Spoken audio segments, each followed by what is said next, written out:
তারেক রহমানের নতুন সরকার এখানে মামলাবাজি করবে, উনি টেন্ডারবাজি করবে, দুর্নীতি করবে, সন্ত্রাস করবে, মানে যা মন চায় তা করবে। উনি 200 সিট পাইছে, কিন্তু এই সবকিছু তো একটা দিন শেষ হবে, তখন উনি কই যাবে?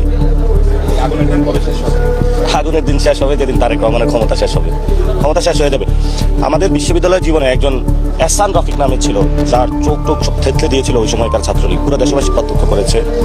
ওইটার পরে কিন্তু আওয়ামী লীগের পতন শুরু হয়েছিল। মানে যা তারা করতেছে, তারেক রহমান যা বাংলাদেশে করতেছে, এটা বাংলাদেশের রাজনীতির জন্য লজ্জা, এবং উনি রাজনীতির যে সংস্কৃতি এটাকে অপসংস্কৃতির দিকে নিয়ে যাচ্ছে, এবং ওনার রাজনীতি করার ইচ্ছে নাই। ইটালিতে বড় বড় মাফিয়া যে গ্যাং থাকে না, তো তাহলে উনি বলে দেখ যে আমি আজকে থেকে গ্যাংবাজি করবো, আমি রাজনীতি করবো না, এটা ঘোষণা দিয়ে করুক। রাজনীতির নামে গ্যাংবাজি করার কি দরকার? হয়তো পাবোই, এত বড় গ্যাংস্টার বাংলাদেশে আসছে, কি নাই তার কাছে? জিকে গাউসের মতন অস্ত্র আছে, আব্বাস সাহেবের মতন অস্ত্র আছে, দুলু সাহেবের মতন অস্ত্র, সালাউদ্দিনের মতন অস্ত্র। কে কার চেয়ে কোন র্যাঙ্কিং এ কম? কারো কাছে মাদক, কারো কাছে টেন্ডার, সালাউদ্দিনের সাহেবের ছেলেরা এক জায়গায় বসায়, খসরু ভাই আছে। এগুলো র্যাঙ্কিং করলে ইতালির যে কোনো মাফিয়াকেও হার মানাবে।